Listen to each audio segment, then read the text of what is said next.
All right, well, we still have some more participants joining us, but I'll get started here. Welcome to Staffing Structures and Hiring. So my name is Kate Hersey, and I'm the Executive Director of the Minnesota Tool Library. Let me view one more thing here. I'm happy to join you today. Let me get my notes back up because, of course, they went and they are hiding again. I'm going to go to my presenter view. Here at the Minnesota Tool Library, we've been around for a little over 10 years, and we've had paid staff for the last 7 or 8 of those. So we started with a single half-time staff member, and then added about another 1/3 of the time position as we expanded our operations. Then we divided all of those half-time roles out into smaller part-time positions. We have hosted various 1099 contractors, paid internships, national service volunteers, and most recently, we added programming and admin support staff. So together, we currently have a total of 9 paid staff members at the Minnesota Tool Library, which average roughly 2 full-time equivalent. So I'm really happy to talk staffing with you today. And while I do have a background in nonprofit management, including general HR, I'd like to be clear that I am in no way a certified HR professional.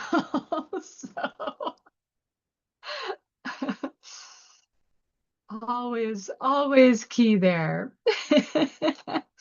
So the first question, of course, get to it, the burning question, do we need paid staff? So short answer, no, right? If you have a solid volunteer leadership team, you have enough capacity to support your operations, to fulfill your mission, you're good to go. As you can see from the shareable lot report, it's quite common not to have any paid staff. So 47% of the tool libraries function right now without paid employees. However, if your to-do list is growing faster than your volunteer pool, you're missing core skills within your team, or your organization just generally needs greater stability to successfully function or to expand, it might be time to consider paid staff, right? So let's kind of dig into why we might have some paid staffing. So first and foremost, volunteer capacity, right? It ebbs and it flows. We all ride that volunteer wave, but some waters are livelier than others. So who's here heard of the 7-year itch? Just kind of raise your hand if you've heard of that, right? Well, volunteer relationships have that same phenomenon, but for them, it's generally between the 3 to 5 year mark, right? And that's when initial volunteer support tends to calm. Core leaders start to get burnt out, right? You're no longer in that really exciting startup phase. So paid staff can help support your volunteers and provide that balance. They can help keep your org from a proverbial wipeout, right? Who's had to scramble when they've had organizational knowledge lost, right? When a leader has left. Something that falls through the cracks because it wasn't clear who was responsible for filing that 990, right? Or where your IRS determination, paperwork ended up living, right? So paid staff can provide a clear and consistent go-to and ease those transitions. Then there are the dirty jobs, right? We've all got them. The tasks that no one wants to volunteer for because they're boring or dirty or otherwise unsexy, right? So paid staff can do those chores that make the work seem like work.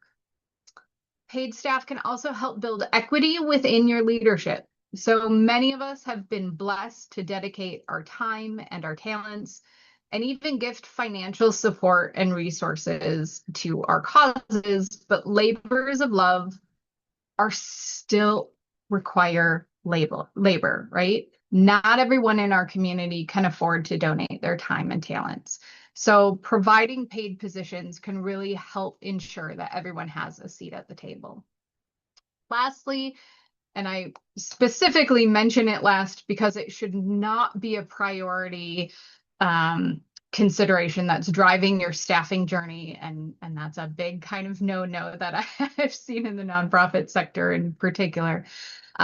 But paid staff can be a precondition to compete for particular grants and contracts. So especially at the municipal, state, and federal level, and from some of those larger private foundations, right? They will give a lot of lip service to volunteers, but when it comes down to signing a contract, they want a paid staff member at the other end of that pen. All right. So does that all make sense to people? We know why we're looking at staffing. All right. So now we're going to get into the nitty-gritty. So really looking in detail at staff positions and at staff structure. So based on Tool Library Alliance survey data, there are 8 pretty common staff roles that we gravitate to. So, and I want to be clear that each of these is implemented in a variety of ways and timelines based on the library, right? So there is no one route to go here. There is no, this position should always be full-time or part-time, but we're going to give you what's most common and what seems to have worked well. So the 2 most common and often the first roles that are implemented as organizations grow are that of either an ED, an executive director, and or some variation of a branch manager, right? Head librarian, ops coordinator, branch manager, tool library coordinator. There are 1,000 different titles, but the core role remains the same.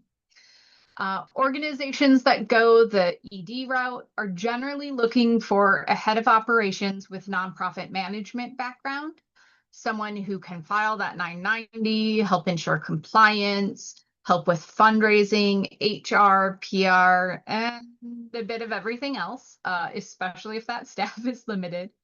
They are generally salaried positions. And they are generally at least half-time roles, right? If the daily ops of opening the doors, processing loans, and engaging your membership, plus all the back-end admin that, that requires is more of a priority, then the initial position is usually that branch manager role. Right? Definitely, Zach, all the hats, all the time. I like to say that as an ED, my job half the time is herding cats, right? It's just making sure everyone's moving in the same direction. So often these roles in particular can grow out of a need or a desire to compensate our founders or leaders of an organization. And one thing I want to note here is just keep in mind that when your organization starts to hire any paid staff, the existing leaders may not be the best candidate. All right. And in fact, your board would not be doing their due diligence if they automatically hired whomever was currently at the helm. So this is something especially to think of if you're looking at maybe that founder coming into that role of an executive director. That's what we had at the Tool Library initially. And very soon it was very clear that was not a good fit, right? The skill sets did not match what the organization needed. And we had to kind of retool and find a different role. Another thing to note that if you yourself as a leader are in the running for a paid position, you should not be part of the hiring and review committee. And it happens way too often, especially in small nonprofits. You'd be amazed, but nope. The moment you say, I want to be, I want to be looked at for this position. Please consider me.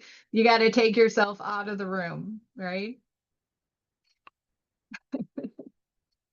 Um, Once you have paid staff, generally those paid staff are going to take on the daily operations while your board is the one who remains responsible for the strategic direction of the organization. All right. With small orgs, it gets a bit muddy. So, especially if this is your first foray into hiring, it's not going to be a beautiful hierarchical structure, right? It's gonna get messy, and know that. So make sure you spend some time thinking about that transition and how to delineate the ownership of those governance tasks. Um, the more staff you have, the more specialized roles will be. But obviously, when you're starting out and you're very small and you only have one or two staff members and they're only part-time and you're still relying on a huge volunteer crew to do kind of the bread and butter of your operations, right? Those roles are going to get a little bit muddy. The other position that is most common is some type of programming coordinator. So especially with an organization that is running classes, the programming coordinator role can be kind of an overarching, I'm in charge of scheduling and managing all the activities that the library hosts, right? Or it could be very specifically just looking at educational classes, or very specifically just looking at repair clinics, or just specifically looking at a bike share program that you're running, right? So it has a variety. Programming coordinator positions are often part-time. A lot of times they are contracted 1099 positions, especially if they're grant funded, right? And then they do lend themselves well to underwriting with grants. So that's the one nice thing about program coordinator positions. They can be short-term or long-term, just depending on kind of how you built that out. And a lot of the issues that people have when we're looking at a program coordinator position is oftentimes they'll start with something that's grant funded. It's short-term. I have the money now. But then that grant goes away in a year and I have to figure out, okay, what am I doing with this staff member, right? And if you really love that staff member and you want to keep them on, you have to have a transition plan. A lot of us also pay instructors and teachers. Those are almost always 1099 contracts, right? Because it's up to the teacher to decide what they're going to teach and when they're going to do it and how often they're going to do it, right? And for a lot of us, we're not doing so much programming that half the time we don't even have to fill out reporting, right? Because they're not going to get up to that $600 threshold for us. So that's handy. The other common staff roles that we have are development. So that is a role that is in charge of fundraising and grants, trying to figure out kind of how we're supporting your library. Those are often part-time. They are often contracted. They should not be done on commission. That is a no-no. So if you're thinking of hiring someone who's doing grant writing for you on a commission basis, nope. We have volunteer coordinators, pretty self-explanatory. For most of us, that's part-time. Often volunteer coordination duties are also tied in with other like programmatic roles. We have some option of a marketing or communications or engagement professional, right? So for most of our tool libraries are membership based. So a lot of times that will include member management and communications and outreach, in addition to staffing, booths and tables at your county fair and doing all your social media and your graphic design and whatnot. Marketing and communications works very well part-time. It also is one of those pieces that can work really well as kind of an intern or a work study position. And then the other kind of role that we often don't think about, but a lot of us have, is actually a third-party administrator position. And for most of us, that's our accountant, right? That's kind of our number one TPA person. But your contracted third-party administrators are kind of that other staff role that we have there. And so we have a full kind of tool library member snapshot here. You'll see the number of kind of executive director positions, program coordinators, volunteer coordinators, tool librarian managers, community engagement people, workshop instructors. You can get a little feel for kind of where people are in their full-time, part-time journey.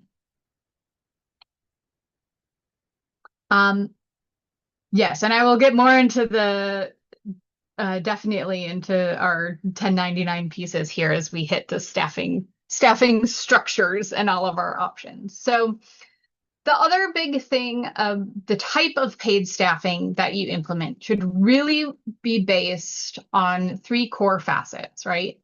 The first thing that's going to dictate whether you are hiring someone as a contractor, whether you are doing a standard salaried position, or whether you're going to be doing a stipend or something like that, is the type of role and the job duties very specifically. The program proper classification link that's right in here will bring you to a lovely document that tells you exactly what needs to be applied for someone to legally be a 1099 contractor. You do not want to play fast and loose with those rules. All right. So you really want to make sure your decision is based, again, first on the type of role and the job duties, then on the term length, what's the tenure of that position, and then lastly, but not least, based on budget. And the big issue that a lot of people have is that generally they start with their budget and go, okay, what's the cheapest way to do this, instead of starting at what's the best fit. You have 1099 contractors, right? These are independent contractors. There is no tax withholding that you have to manage as an organization. That is up to the individual contractor to set aside their taxes for the year. So for you as an organization, it's much easier. Generally speaking, your role is to create a contract and get it signed, right? You have to get a W-9 from that individual. At the end of the year, if they have made over $600 gross, then you have to also file a 1099, usually miscellaneous for all of us, to let the government know how much they have made, and so that their reporting that they're doing matches kind of your output. Right? That's the version of the W-2. So if you're not familiar with that. You should always get a W-9 on the front end from every contractor you're working with, even if you do not have to file that 1099 at the end of the year because they are underneath that core level. All right. And there is another great link here. If you're looking at going the 1099 route, Indeed actually has a really great, very easy to follow. Here's how you hire a 1099 contractor lead. So I want you to be aware of that. Then when we're hiring internally, right, we have part-time and full-time positions. Generally speaking, for both of these, you're going to make an offer. You're going to have to get a W-2 from your employee. You're going to have to fill out an I-9 from them. right? You're going to have to be able to verify that they are legally allowed to work in the US. That also means you have to have a spot to keep confidential records and paperwork. So make sure you've thought about where that's going and it's not, in your drawer. You're not putting it on a Google Drive. That's the little things like that that'll catch people, right? You as an organization are responsible for managing that tax withholding. You are, if you're in the United States, responsible for unemployment insurance. It is required in just about every single state, right? You are also going to have to be responsible for staying atop of both federal and state mandates, which are going to apply to your employees. Those mandates are going to be based on the number of employees you have. Sometimes it is based on full-time equivalents. Sometimes it's just based on the core number of people you have, right? But those will dictate whether or not you have to provide fringe benefits like health insurance, right? Do they qualify under the ACA? A lot of states now are starting to have retirement plan mandates or PTO earned sick and safe time, right? Different leave requirements. So you have to make sure they're all there. It's a lot to keep up on. And I don't know about other states, but Minnesota is not terribly great at giving you kind of the heads up when they pass new legislation. So it's really important if you don't have someone else who's helping manage that you're going to have to be able to stay on top of it, right? And bring it to your board and go, oh, wait, now we have to do this and we're going to have to comply this year, next year at X level and are on top of those pieces. A part-time employee is generally considered anything under 30 hours a week based on the ACA guidelines. Part-time employees generally have limited or no benefits, but part-time positions are great for organizations like ours who are generally only open part-time, right? We're not generally doing the 9 to 5, 5 days a week. For many of us, our organizations are open to the public 5-10 hours a week, maybe, right? So a part-time employee is a great option for that.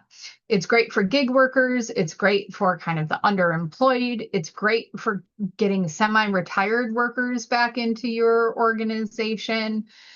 So it works really well there. Full-time, generally over 30 hours a week, right? If you're offering a full-time position, you're not likely going to be able to fill it unless you're also offering benefits. And then when you're looking at a full-time position, you also have to consider whether it can be a non-exempt position where they will receive overtime or additional hours above that 40 that they're working, or if it's an exempt position. And each state's labor laws are a little bit different on that. So you always have to look at your state's labor laws. And there is a great resource here as well, just in terms of, at least in Minnesota, I'm assuming a nonprofit council in most other states, or these steps are also very applicable.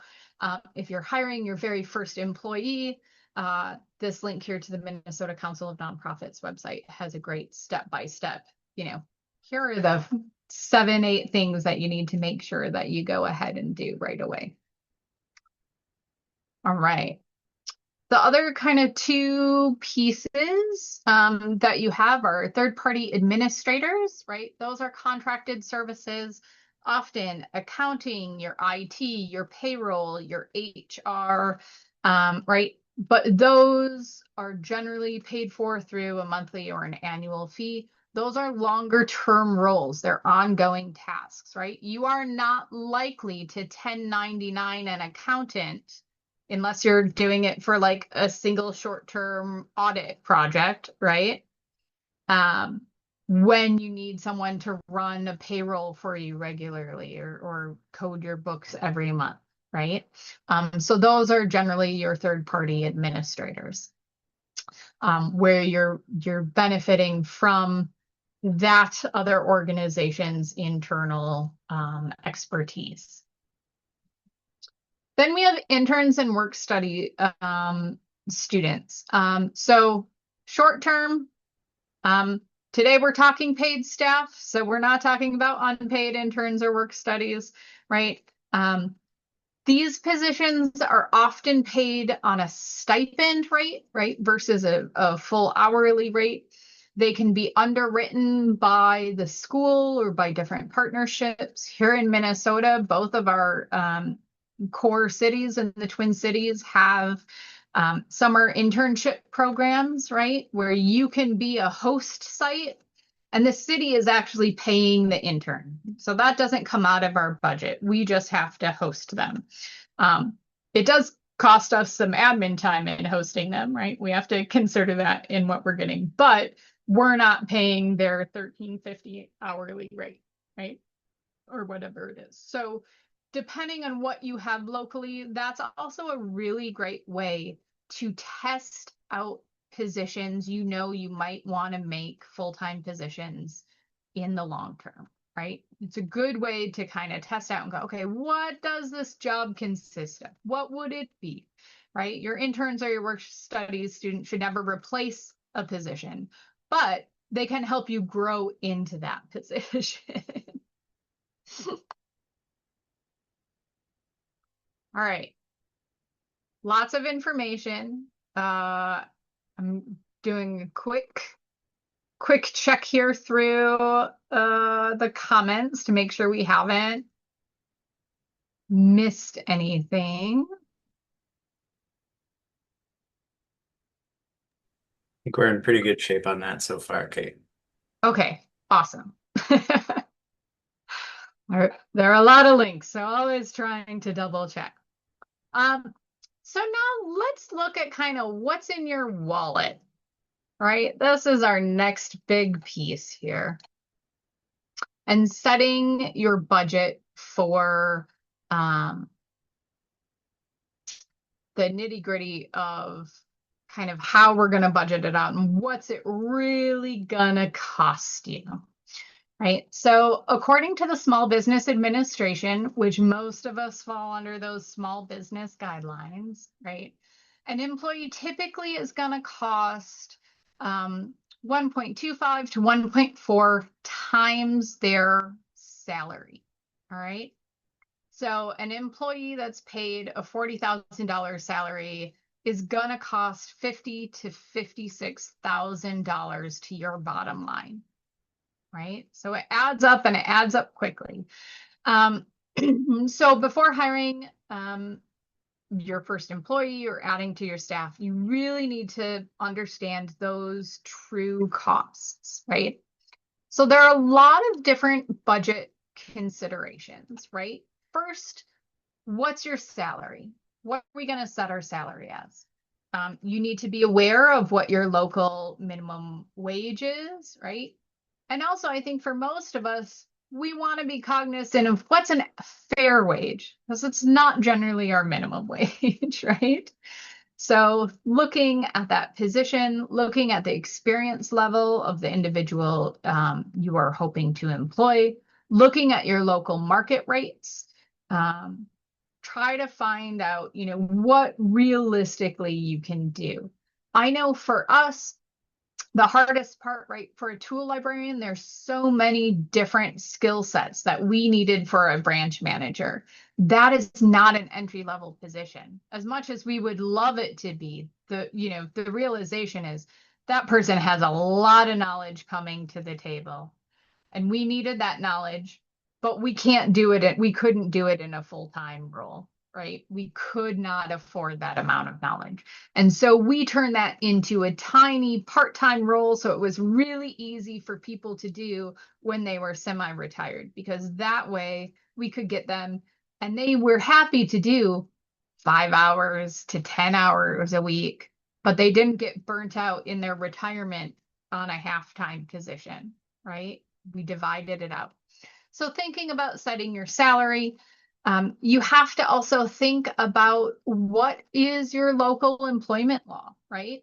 Legally, you need to be able to give an employee a break after 4 hours, right? So if you're open for 6 hours, right? If you're a 6 hour time span, how are you going to ensure that your staff member gets their legal 15-minute break? We set our open hours to 3 hour to 4 hour time block. So we know they can close the doors for a half an hour, right? So you have to think through those things. Are you going to be paying overtime?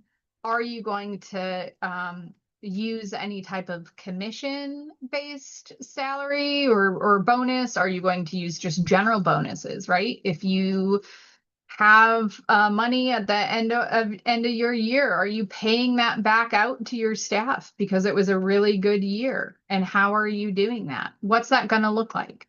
Remember that when you have those bonuses or those commissions, right, those are going to be taxable income, right? You also want to think about planning for those wage increases. Today, I'm offering this role at $15 an hour, but our role for our branch manager has gone up $5 in the last 3 years, I want to say, right? So you have to plan for those wage increases for the cost of living and helping your crew fight inflation on a regular basis. You have to plan for payroll taxes, and this is the huge one that gets a lot of people because they don't think of all these different payroll taxes, right? We see it coming out of our check and we just go la la la la la. But unless you're running payroll, you're not thinking about what you're taking out, right? So, FICA, FUTA, and SUTA, all the acronyms coming at you. So FICA is Social Security and Medicaid, Medicare taxes. Generally, your FICA tax rate is 7.65%. And so you have to withhold that additional percentage from the employee's wages. FUTA is the federal unemployment tax. It's 6% on the first $7,000 that an employee earns. Most employers receive a lovely tax credit, which is great. But if you're a nonprofit, you're not going to see that tax credit. So it's all, it's all going away for you. And then SUTA is the state unemployment tax. That's going to vary based on your state, and each state will set a rate to the employers, and it's going to be based on your industry. It's going to be based on your past claims. And then the wage base varies. So like every year I get an email from our state Department of Labor that says, hey, this is your base rate this year, and this is what it's going to be. And if you want to fight it, you can. But generally speaking, you're going to get that piece. So those are payroll taxes. For most of us, you're going to have that unemployment insurance. One thing I want to note is that there are a number of great options for nonprofit group trusts, where basically you can pay that unemployment fee into a trust instead of paying it as kind of a standard insurance. And then based on your claims, a lot of times you'll retain a portion of that kind of premium that would otherwise just be lost. So that's a really great option if you're in the nonprofit sector, to take a good look at that. Workers' comp. Well, I'm sure we're all very safety conscious, right? Many lots have the benefit of flying under OSHA's radar. So note that paid staff means OSHA regulations apply, right? At least for your staff. So that can require additional training. It can require additional financial investment to be in compliance. So it's something you also want to consider when you're going into that paid staff route. And that would apply both generally to 1099 contractors and to internal staff. So just know. You don't get to bypass that one if someone's on a 1099. Although they have more responsibility for it. Then we have all your benefits, right? Health, retirement, disability, your PTO. Again, remember those federal and state mandates. Sometimes those are now being kind of rolled into additional state payroll taxes, so paid family and medical leave premiums, all of that kind of jazz. So very much it will depend on where you are.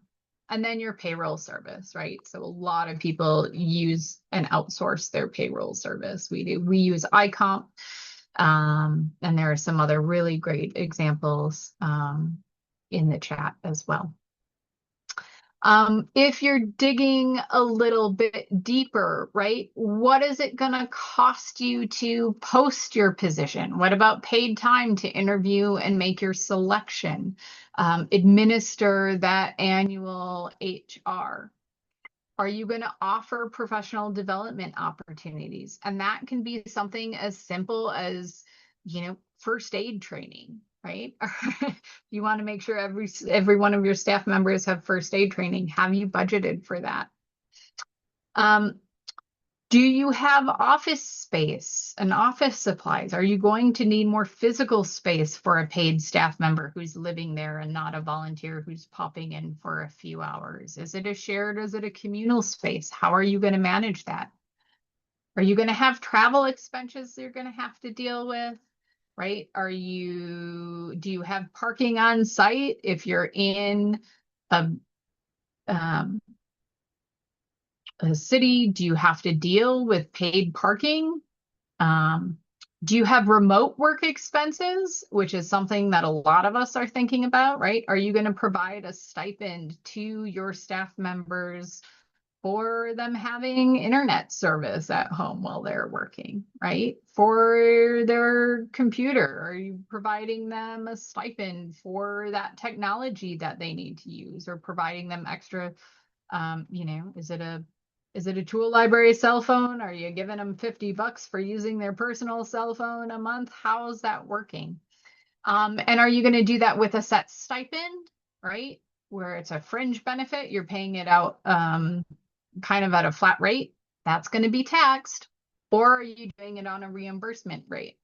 A little bit more in your employees' hands if you do it on a reimbursement rate. Do you have uniforms, right? Are you going to provide and or go through more coffee and snacks at the library because you have paid staff who are there, right? Those little things really add up. So if you can think of all of those pieces, it'll give you a much more realistic look at what your budget is. All right. So to see that, what all those different components look like. In this example, I have our fictional tool librarian, Libby, right? She earns $40,000 a year. At a $25 an hourly rate, that's roughly 1,600 hours, like a third, 3/4 of the time rule, right? So just to give you kind of a little perspective. And here's how we get those numbers, right? So the employer portion of the FICA tax is $3,060, right? And that's 40,000 times 7.65. FUTA, 7,000 times 6%, it's 420. The workers' comp is 400, and that's using an estimate of $1 for every $100 in payroll. SUTA 189, 2.7% times 7,000. In this example, I used Florida's SUTA tax rate of 2.7%, right? For health insurance, according to the Kaiser Family Foundation, the annual employer contribution for all health plans is roughly $6,440 for single coverage, right? Retirement plan, in this example, we have a $1,200 employer match, that's 3%. We have an employee 2% bonus, which is $800. We've got $200 in uniforms for the year, which is, I think, more than any of us would officially spend on Tool Library swag for our staff. But something as, innocuous as coffee. So 2 cups of coffee a day in the office, which would cost 50 cents a cup for 260 workdays for a total of 260, right? So $40,000 per year, it's still going to cost us an extra just shy of 13,000 when we add up those above expenses. So I think it's helpful to kind of think of this. Obviously, you don't have to include uniforms. You don't have to include coffee. If you're not offering those fringe benefits, it'll go down a significant amount. But it's a great thing that I think we should all strive towards in our budgeting, is building out, especially those benefits that we want to provide, even if we can't. And one thing that I'll always say is that, your staffing structure should not be static, right? It should always be growing. You should always be reviewing it. Toss money away. Create an ops reserve for yourself so that when you're ready and when you get staff who you love and who want to stay but are telling you, hey, I really need help being able to pay for health insurance, you have the ability to do that, right? And keep your people happy and together. So what are the next core steps here? When we look at kind of how we go about hiring, there are a lot of different things that have to happen. And a lot of times we forget some of these core steps. So these are my core steps. First, you need to create the position, right? You need to do your research. You need to build a beautiful position description and a posting, and you need to be realistic when you're doing it, right? We, our DIYers, our imaginations run wild with what we could have people do all the time, right? Our strategic plan is like the most beautiful wish list. And I always remind people that if we just move the needle a little bit further on here, we're successful, right? We're not trying to do it all. We can't feasibly do it all right away. And you need to be really careful, especially in your position descriptions, that you're not adding the kitchen sink, right? That those other duties as assigned are not a mile long, or you're going to burn out your staff and it's just not going to be sustainable for you. So we've got to create those positions. We have to set our budget, our realistic budget, and we have to secure it, right? We have to have the money in the bank. If your position is underwritten by grant funding, right? A lot of times you are going to have to pay out your payroll before you get that reimbursable grant back, right? There are going to be outlays and things are not, the timing is not always going to be there. You need to make sure that you can make payroll. As a general rule of thumb, I like to have 6 months of payroll stocked up. That's my minimum, which is a lot larger than a lot of other nonprofit organizations. But I would personally not feel comfortable hiring someone on unless I knew I've got an extra 6 months of this payroll ready to go before someone is in the door, right? You need to have all your ducks in a row. And there are lots of ducks, right? You need to have your payroll worked out, whether you're doing that in-house or through a third party. Um, you need to have your insurance all set and up to date. You need to have your benefits packages all set and up to date, and an administrator for those as needed, right? All those TPAs have to be ready to go. You need to have a staff handbook, right? Something is, we do it for our volunteers. You need one for your staff too. It is different. You need to have an onboarding and training plan. You need to have secure storage because there is confidential data once you have staff members that you don't have to deal with volunteers. And so you need secure storage all prepped for that, right? You need to create a hiring committee. You need to have interview questions and you need to have a rubric because when you are hiring people, you have to ask the same questions of every applicant. You cannot go rogue, right? You need to make sure that your interview questions do not go against fair labor laws, right? There are many things you cannot ask people. You cannot ask people if they're planning on starting a family. You cannot ask them about any of their core demographic information. They can tell you that, and if they do, you can write it down, but you may not ask it. It cannot be part of your decision-making process. And if you're unsure what you can and cannot ask, there are tons of resources out there, but make sure you have good questions. Make sure you have a good rubric, right?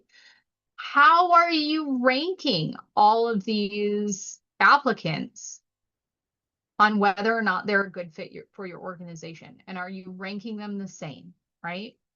No matter who is doing the hiring, does everybody have the same kind of input, right? Where are you posting your position? Are you hiring a company who's going to do an ED search for you, an executive search for you? Are you hiring a search firm? Are you posting to Indeed? Are they paid postings? Are you doing free postings in your local community? Right? Have you planned for does where you're posting hit the type of people you want to have as applicants and also hit any of your other equity goals, right? Are you getting it out more broadly? Then you're going to do your interviews. Then eventually, right, you're going to make offers. And I know offers because I cannot tell you how many people have sent, oops, sorry, you didn't get the job notices and we're ready to go on their first candidate. And then their first candidate ended up taking another job, right? You have to have your backups all ready to go. You need to have your offer letters. You have to do follow-up with those people as you're going through. And not only the individuals who you want to engage in your organization, but you need to make sure you're closing the loop and thanking every applicant that applies, right? And inviting them to volunteer with your organization or get involved in another way if they're not a good fit for that position. Are you keeping applications on file for the future, or is it a one and a done, right? Then once you have that person, you're going to have to look at doing your background checks and doing all your paperwork, right? Doing your hiring paperwork. You're going to have to do your actual orientation and training. I always recommend you do a 30, 60, 90, and I'll make sure that that questionnaire kind of resource is in the staffing folder as well. But that is 30 days in. You've been here a month. Here's what we've learned. Here's what our pinch points are. Same thing at 60 days and 90 days. That's that ongoing kind of onboarding piece that goes beyond that first day where we give you the handbook and we might show you how to use My Turn, right? You need ongoing support with all your staff. You should be doing some type of annual review every year with your staff, and it doesn't have to be intensive. But there should be a heavy check-in at least once a year, right? So you can make sure you're meeting those goals set in your job description. so that you can also at that point make any modifications you need to wages, to fringe benefits. You can see what's going well. And so you can make sure that you have everything in order to do those annual filings, right? So it'll be the back half of the W-2 for any kind of internal staff. It'll be the 1099 for any contracted staff, right? And then for your third-party administrators, it'll be making sure they have all the updated info and any audit information they need. It might be reviewing whether or not they're a good service provider for you still, right? And then for interns, generally, it's your exit interview and whatever you might need to fill out for their school. You're going to look at kind of regular modifications to the positions and making sure you're going in and noting when you are giving people raises, when you're changing the amount of hours they're working, right? What's realistic? Eventually, staff are going to leave, right? I would love it if we could keep everyone forever, but that's just not the case.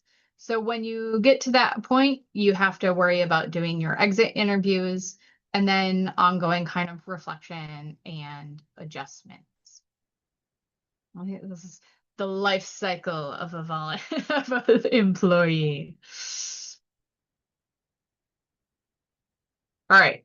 So I have shoved a ton of information out at you.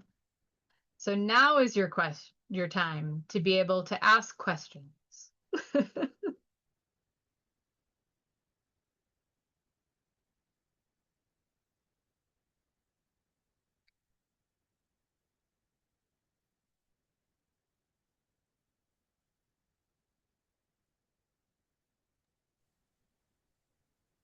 I got a question.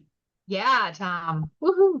Um, I wonder if you can talk a little bit more about managing the dynamics and expectations for when the relationship between a previously all volunteer board managing a library of things and then adding in that now one person potentially, you give your Yeah. first hire, so now one person's getting paid, and everybody else who may be working just as hard but on different hours with slightly different responsibilities are not getting paid. And if there's some friction points, some advice, yeah. Friction, tension. Ugh. Yeah. So a lot of that tends to depend on whether or not you're hiring from within, right?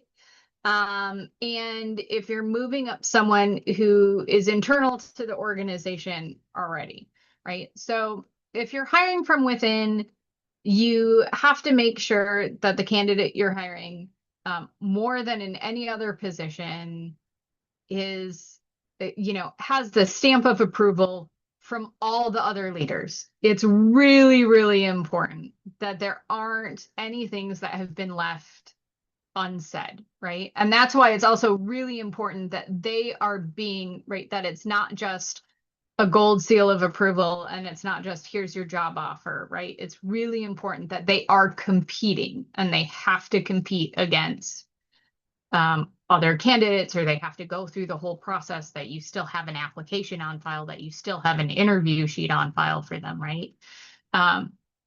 Because if you've done that, it gives everyone the voice and the opportunity to say, oh, wait, this is weird. This isn't matching what we said we wanted for this position. And it gives everyone the chance to speak up if there's a larger concern. So I think that's really important. I think generally speaking, you have a few different ways of doing it. If you have a really kind of tight-knit team, a group of leaders who's all been in and maybe one of them is stepping up and taking on a paid role, that can be harder. Some organizations have done that by splitting the role, right? And saying, okay, well, we're doing 4 directors, and each one of our director roles, you are co-leading this organization, but you each have a different piece of the pie that fits your skill set, right? So Station North in particular did that, right? Here are the 4 different directors. You get this one and this one and this one. I think it's also really important that generally starting as a volunteer organization, right? That transition is tricky when you go from all volunteer to paid, right? So generally it's very easy for people to go, oh, well, you're paid, you are, you're the end all be all. The buck stops with you as the paid staff member, right? But you also have to remember that highest paid volunteer, that executive director of any organization, in whatever title you're giving them, they work at will for the board of directors, at least in a nonprofit setting. If I wasn't fulfilling my obligation as an executive director, our board could and should terminate my employment, right? And so I think that's very important that the board knows their role, right? It is their fiduciary responsibility to manage that highest level staff member. That's the only staff member they get kind of daily ops and management, right? They have oversight over that ED. And once you get more staff that are under that executive director or your branch manager, right? The board doesn't get to oversee those people. You as the ED oversee the secondary staff, right? But the board has the responsibility for you. And so I think really making sure those lines of who's in charge of what are really important. You got to make sure that your founders, especially, and this is where we hit like founder syndrome a lot, right?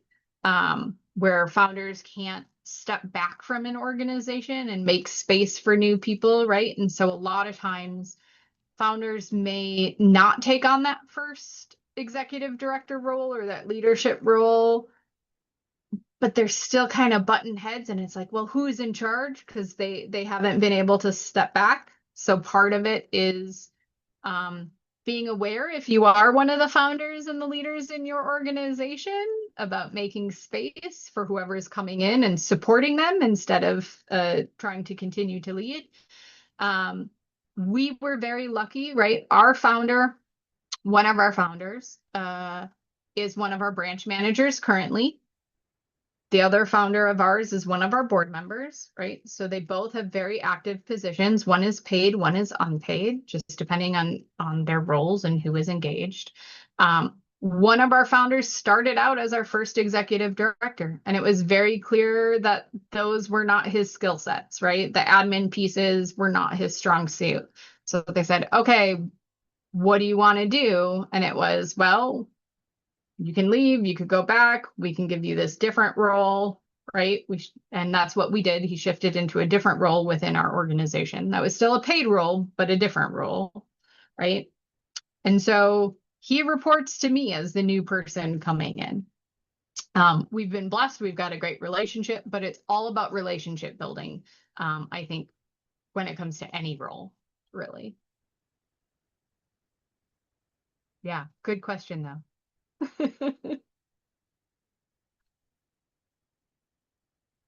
Any other questions? I'm not going to close down questions, but I did just want to take one quick second to pop up the next slide. The Two Library Alliance is a shared drive, and we are collecting resources and redistributing resources. If you have anything that seems relevant to this conversation, you are encouraged and welcome to add that or send it to hello@twolibraryalliance.org, and we can add it for you.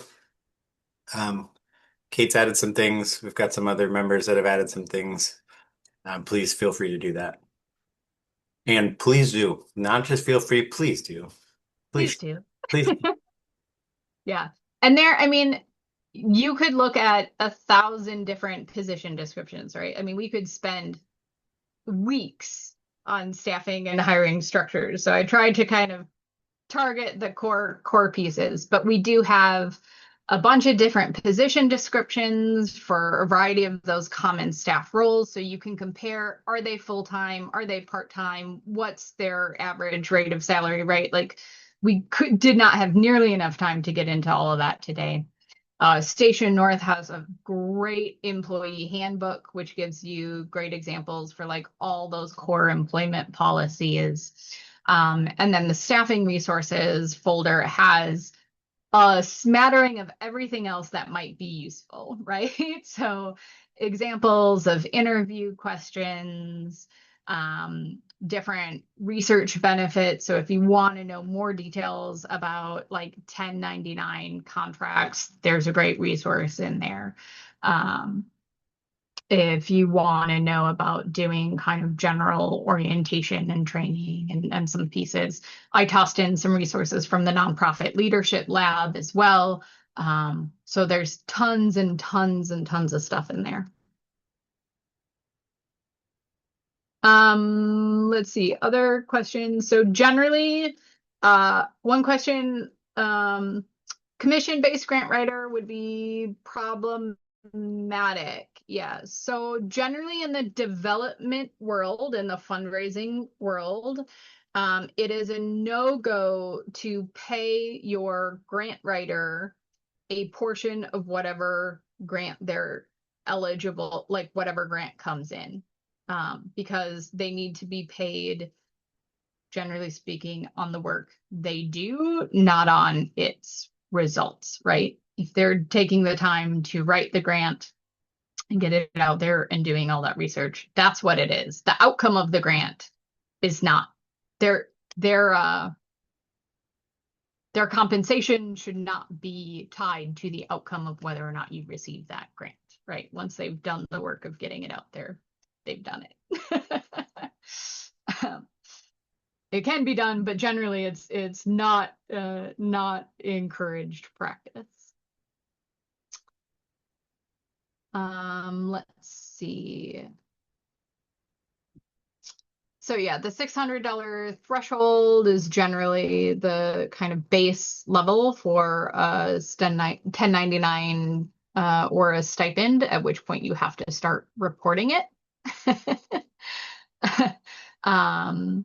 And that is that same threshold for volunteers who might be getting additional stipend and kind of a fringe benefit stipend. So there are some tricky ways that people get around that through gift cards and things like that, and non-reporting certain components. But generally speaking, you want to make sure that your compensation package is accurately marked in terms of compensation and reimbursement. The best way to get around components like that is to put whatever kind of bonus fringe benefits that you might think of as a stipend in a reimbursement setting, because then those aren't taxed a second time, generally taxed as compensation.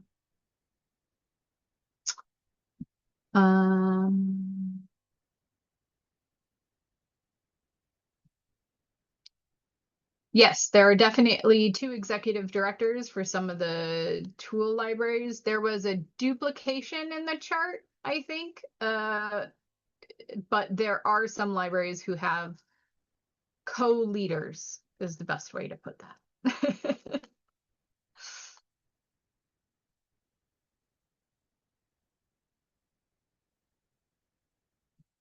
Yes, record retention, security policies, all the really fun stuff that you don't really want to think about or have to necessarily think about as an all-volunteer organization. You have to start to officially manage with paid staff. Yeah, and I would add so that not the shareable chart, but the chart of our, I think 15 members are included in that data. So from one of our earliest Tool Library Alliance meetings, we kind of had spreadsheets that people filled out. That is viewable if folks want to look at that. And if there's a structure that seems like it makes sense for your library in terms of staffing, might be a good idea to reach out to that specific organization and say, hey, how's this working for you? What are the pain points? What would you do differently?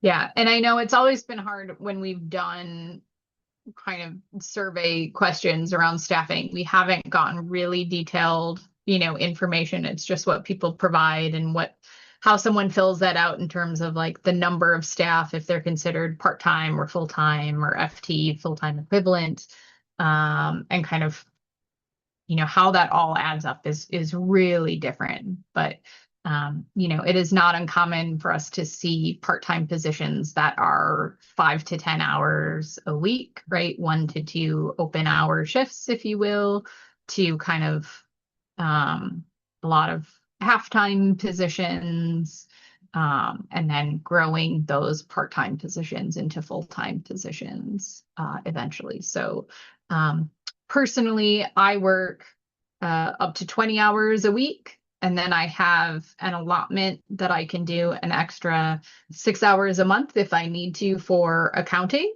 right? Which is like above and beyond my core work. And so that's something you can keep in mind, is that when you're looking at an hourly rate, especially, you might have a range in there, right? So you can definitely build a position where it says, hey, you are guaranteed a minimum of 6 hours a week that but it could be 6 to 10 or 6 to 15 based on other activities. We do that with our positions. The trick is, right, people's availability, right? And so as you're hiring, do they have extra availability? Do they have extra bandwidth to take on more roles, or to take on that grant funded project, right? Where we go, okay, great, we got this project and we got this grant. Now who will do it? Do you have to hire a new person, or can you bookend it and add it on to kind of an existing staff member and go, okay, bonus for the term. And that's what I suggest doing, is bookending it onto another position if it works for your organization, if it is a short-term grant, especially anything that's programmatic, because that's much easier working with someone who already has a connection with your organization and knows kind of the base pieces and now can add a new project on, than trying to onboard someone in a short term to your organization. And then hope you have all additional capacity for them after that funding disappears.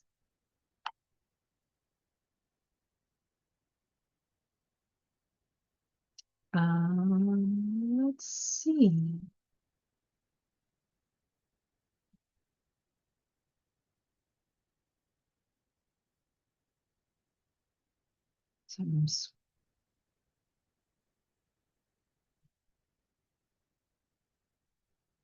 Yes, fiscal sponsorship is great if you have someone else managing your staffing.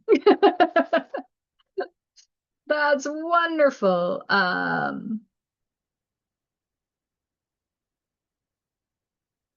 Contracting definitely seems to be the easy way for most. A smaller third-party administrator, I want to say our payroll costs us maybe like 150 a month for our TPA, and they run everything. They manage everybody's W-2s, they manage all the tax withholding. It's just simple. Basically, I input our hours and that's that. I input and verify our hours through an online portal, and they do the rest.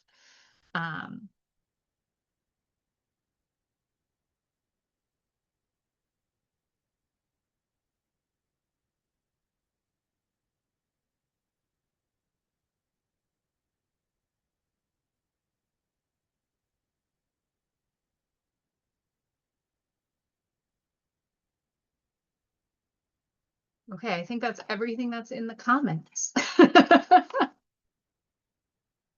I'll just note that I'm also available if you have like a more specific question, or you want to dig into some of like how the tool libraries finagled our individual staffing structure. I figured it was more useful for everybody to have kind of the big picture details than like our individual example.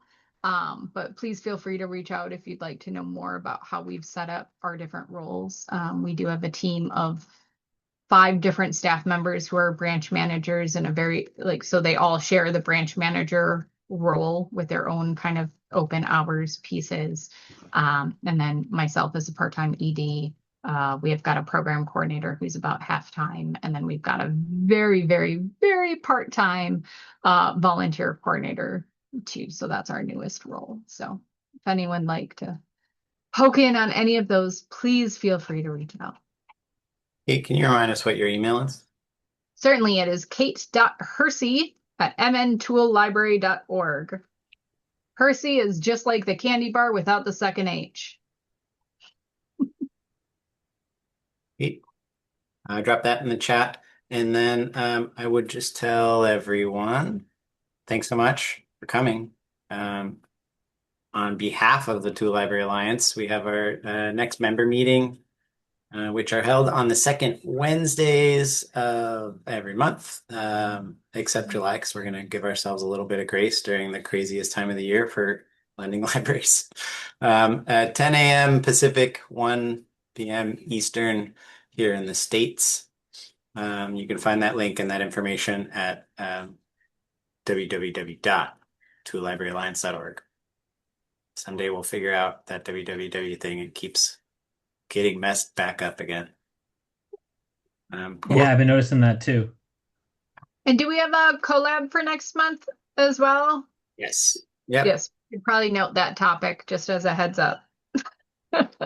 Absolutely. Next month, on Tuesday, January 24th, same time, same channel, we will be talking about community service volunteers and internship management. Mm-hmm.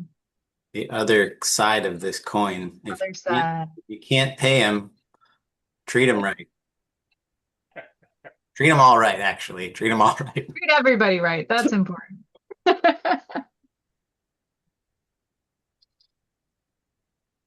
right. Thank you, Kate. Thank you, Jason. Appreciate it. Thank you very much.